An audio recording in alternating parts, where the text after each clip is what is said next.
बिस्मिल्लाहिर्रहमानिर्रहीम। Bangladesh YouTube channel की जानिब से पॉलिटिकल टच के अनवान पर आप हजरत की खिदमत में एक बार हाजिर हूँ। देखते हैं को सुनते कौन। अस्सलाम वालेकुम। सामिन मोहतरम, हमारे यहाँ बहुत सारे निज़ाम ऐसे होते हैं जो बन जाते हैं, लेकिन फिर जब कभी उसमें कोई फ्लॉक नज़र आता है या उसमें कोई कमी बेशी नज़र आती है या उसमें कोई कमज़ोरी नज़र आ जाती है तो उसका दूर करना बेआईनी ही फ़र्ज़ हो जाता है।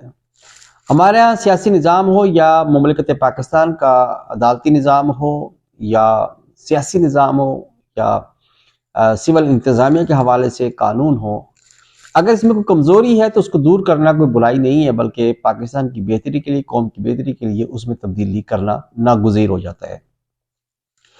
मैं यहाँ पर सिर्फ एक मिसाल के तौर पर ये जो अर्ज़ करना चाहूँगा कि पाकिस्तान तहरीक इंसाफ ने एहतजाजन कौमी असम्बली से इस्तीफे दिए और जब तक मौजूदा हुकूमत ने उनको मंजूर नहीं किया था उस वक्त तक आए रोज़ उनका कोई ना कोई तर्जुमान मीडिया के सामने खड़ा होकर उन इस्तीफ़ों को मंजूर करने की दुहाइयाँ देता रहता था।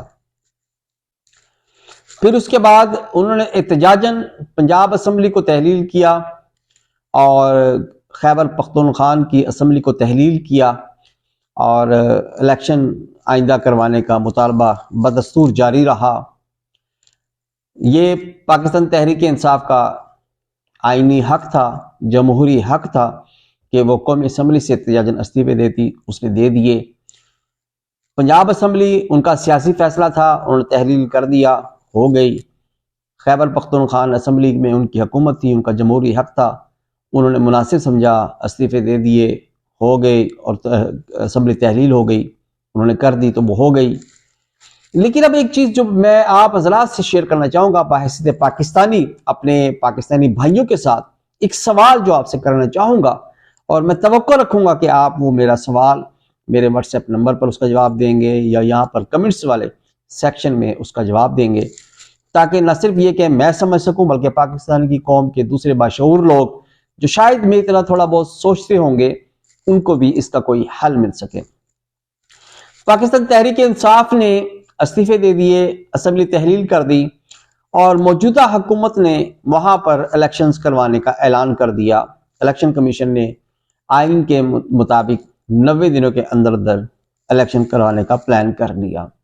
लेकिन एक सवाल जो मैं यहाँ पर उठाना चाहता हूँ और आप हजरात से उसका जवाब लेना चाहता हूँ ताकि मैं समझ सकूँ, वो ये है कि अगर पाकिस्तान तहरीक इंसाफ ने एहतजाजन कौमी असम्बली से इस्तीफे दिए थे और मौजूदा हुकूमत इलेक्शन कमीशन की मदद से वहां इलेक्शन करवा रही है, तो फिर पाकिस्तान तहरीक इंसाफ उन हलकों में इलेक्शन में हिस्सा क्यों ले रही है?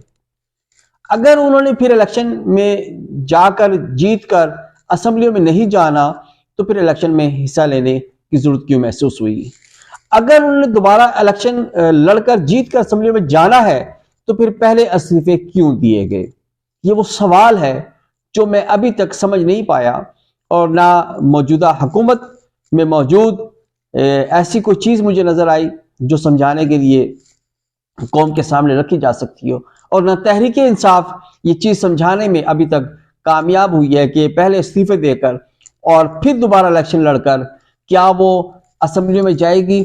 अगर वो असम्बली में जाएगी तो पहले इस्तीफे क्यों दिए? अगर वो फिर असम्बली में नहीं जाएगी तो इलेक्शन क्यों लड़ रही है?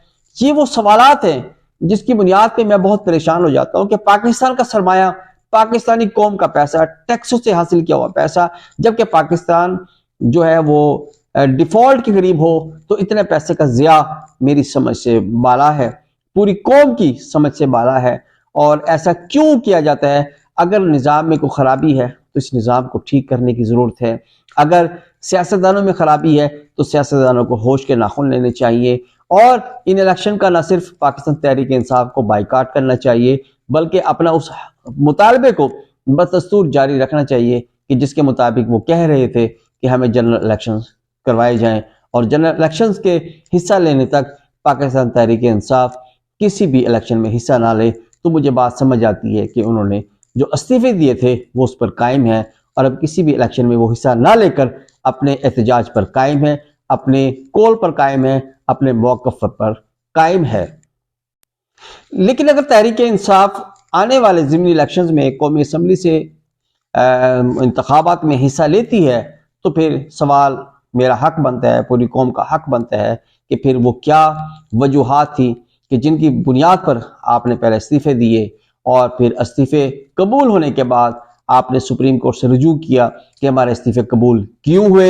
इस पर मैं एक छोटा सा एक लतीफ़ा याद आ रहा है, लेकिन मेरी वीडियो इजाज़त नहीं देगी।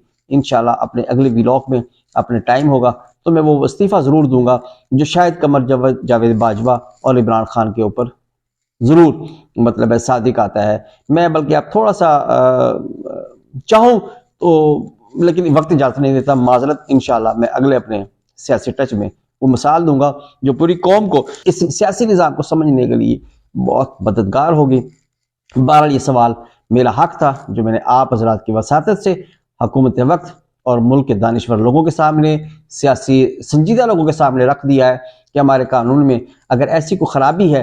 बल्कि मेरे दोस्त ने एक मशवरा दिया था जो यकीनन मैं भी इससे इत्तफाक करता हूँ कि पाकिस्तान में सियासी तौर पर एक ऐसे कानून की ज़रूरत है जिसके मुताबिक एक शख्स सिर्फ ज़्यादा से ज़्यादा 2 नशिस्तों पर इलेक्शन लड़ सकता हो, एक कौमी असम्बली और एक सूबाई असम्बली। इस तीसरी सीट पर उसको इजाजत लड़ने के लिए, किसी भी तीसरे हल्के से इलेक्शन लड़ने के लिए उसको इजाजत नहीं होनी चाहिए। एक कौमी असम्बली के हल्के से और एक सूबाई असम्बली के हल्के से मैक्सिमम इलेक्शन लड़ सकता हो। ये इलेक्शन लड़ना कि एक शख्स 3-3, 4-4 जगह से या 5-5 जगह से, या साबका अभी हालिया दिनों में इमरान खान ने जो 9 जगह से इलेक्शन लड़ा, उसका फायदा क्या होगा, बल्कि कौम के सरमाए का नुकसान हुआ। इमरान खान एक शख्स है, एक सीट पर जीत कर ही असम्बली में जा सकता है, बाकी 8 नशिस्तों पर अगर वो इलेक्शन जीत भी गया था तो वो ना इमरान खान के किसी काम के, ना हुकूमत वक्त के लिए, ना निज़ाम पाकिस्तान की सियासी निज़ाम के लिए कुछ मुनासिब बात है, बल्कि कौम के पैसे का ज़िया है। तो हुकूमत वक्त को, जो भी हुकूमत है या आने वाली हुकूमत है, वो ऐसा कानून ज़रूर बनाए कि कोई भी इलेक्शन लड़ने वाला शख्स ज़्यादा से ज़्यादा 2 जगह से इलेक्शन लड़ सकता हो, एक कौमी असम्बली और एक सूबाई असम्बली। अदरवाइज़ ये पाकिस्तानी कौम के पैसा का ज़िया होगा और पहले ही पाकिस्तान बहुत सी मुश्किलात से गुजर रहा है। उम्मीद है कि आप हजरात मेरी इस बात की तायद करते हुए अपने अपनी इस्तिताअत के मुताबिक अपने अपने हल्के में ये पाकिस्तानी हुकूमत से मुतालबा करें कि ये कानून ज़रूर बनाया जाए। आप हजरात से दरख्वास्त है मेरे चैनल को लाइक करें, सब्सक्राइब करें, बेल के आइकॉन को प्रेस करें और मेरा ये चैनल आप हजरात अपने दोस्तों, अहबाब, रिश्तेदारों तक ज़रूर शेयर करें ताकि मेरी वीडियो आप हजरात तक बर वक्त पहुँच सके। इजाज़त दीजिए, मिलते हैं, अल्लाह हाफ़िज़।